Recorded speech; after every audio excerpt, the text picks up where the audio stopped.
disais tout à l'heure que les collines de Léon ont un message théologique fort et qu'elles sont inspirées par la Bible, par le Nouveau Testament, par la tradition de l'Église. On ne dit pas n'importe quoi dans une colline, et on le voit d'ailleurs dans cette dernière chanson qu'on a écoutée, Les Trois Mages. Parce que si on lit par exemple le tropère de la fête, ta naissance, ô Christ notre Dieu, a fait resplendir dans le monde la lumière de la connaissance. En elle, les serviteurs des astres, enseignés par l'étoile, comme les trois mages, les serviteurs des astres, enseignés par l'étoile, apprennent à t'adorer, toi, sauvé de justice, et à te connaître, Orient d'en haut, Seigneur, gloire à toi. Donc on voit que le tropère, par exemple, de la fête, fait référence à ces trois mages, et que les collines sont directement inspirées de ce texte liturgique. Donc on peut dire, comme on dit les textes liturgiques, que c'est la théologie mise en musique. En quelque sorte aussi, certains de ces collines sont de la théologie mise en musique. Et par des mots simples, encore une fois compréhensibles par tout le monde, elles transmettent quelque chose, un message tellement important. La deuxième personne de la Sainte Trinité vient au monde pour partager notre vie. Il se fait semblable à nous en tout. Il était comme nous sauf le péché. Il était semblable à nous en tout sauf le péché. Et nous donne la vie éternelle. Il nous fait héritier du royaume des cieux par sa venue. Et je me permets aussi de lire en français, parce qu'il y a beaucoup de français ce soir ici, la dernière strophe de cette dernière chanson, les trois mages. Donc ils viennent pour adorer le Christ, et en retour, la dernière strophe, on nous dit une grande joie, tous les remplis en découvrant le Messie, et des offrandes plein les bras, ils ont adoré le roi.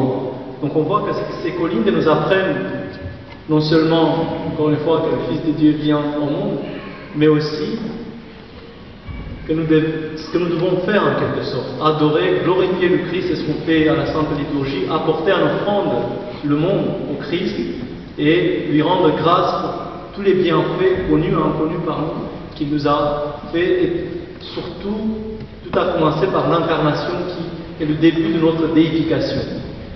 C'est aussi un peu le message, j'essaie de trouver chaque fois le message c'est pas facile, mais le message des 5 collines suivantes. L'Eganelul Iisus, donc la crèche de Jésus, je pourrais traduire. Colonjos, quelque part là en bas, donc ça fait référence à Bethléem, le lieu où Jésus, Bethléem, qui veut dire en hébreu pan de vie. Donc Colonjos, le lieu où Jésus est né à Bethléem. Mosh Crăciun, donc c'est une chanson très connue, vous allez voir.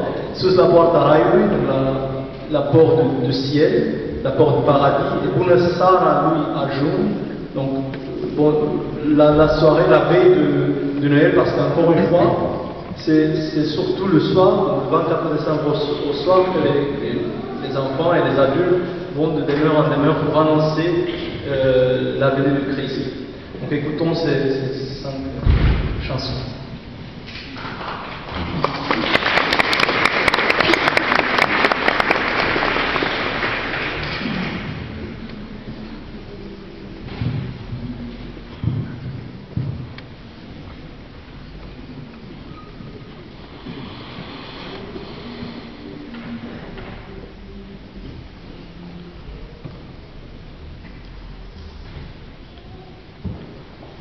Oh,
vers la direction je fais soliste aussi, mais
les 6 prochains chants sont Astas Anasco Christos, aujourd'hui le Christ est né, Domnul et Shiton Dicer, Seigneur et Fils de Dieu, Colline din Sălaj, colline de Sălaj, Sălaj c'est une région en Roumanie, dans le nord-ouest, Mare Minune, grand mystère, Colom Câmpul, pareil quelque part dans le champ, et Plugușorul. Plugușorul, j'avais préparé 3 choses sur Plugușorul parce que c'est une coutume agraire séculaire roumaine. Donc on la chante plutôt pour le jour de l'an, la veille du jour de l'an, donc pas forcément à Noël. C'est le 31 décembre qu'on chante Plugușorul, qui veut dire en fait Plugușorul est une petite charrue en bois stylisé, au bout de laquelle on attache de fil rouge ainsi que des fleurs de basilic, et les gens vont de maison en maison pour glorifier le travail de l'agriculteur, pour souhaiter, donc ça se fait surtout dans les villages, pour souhaiter aux agriculteurs une bonne année, une année prospère et de la santé. Et en retour, bien sûr, ils sont remerciés par le vent, on les invite à manger, et ainsi de suite. Et ce sont des déclamations qui sont accompagnées de coups de fouet, de beuglements. Je crois qu'ils ne vont pas faire ça ce soir ici, mais je vous décris un petit peu ce qui est fait en Roumanie. Des beuglements, donc qui est un objet appelé buhai, qui est confectionné manuellement et qui permet donc d'imiter ces sons de beuglement. Et donc ils vont terminer le concert par le Plugușorul, parce que la fin de l'année approche aussi. Et ensuite, ne partez pas tout de suite parce qu'on a d'autres annonces à faire. Donc les 6 prochains chants avec lesquels on va finir cette soirée. Oui, c'est pour ça que j'ai dit il ne faut pas partir tout de suite parce qu'après on pourra goûter du vent et quelque chose à manger, donc restez encore plus. La dernière chanson.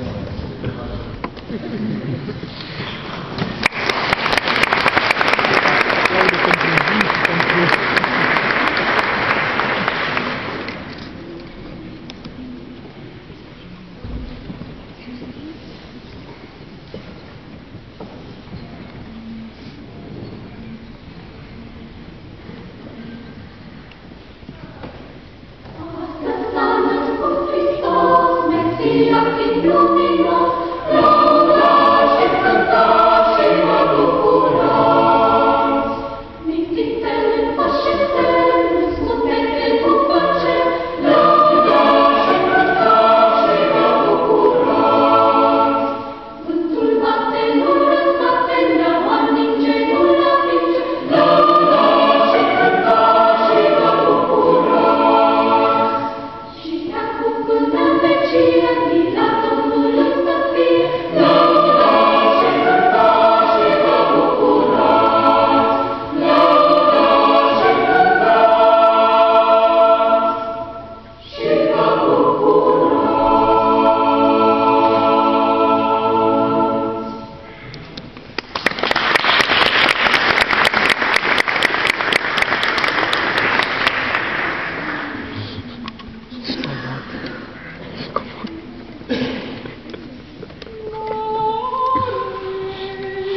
Guillaume Marinescu. Et eux sont financiers.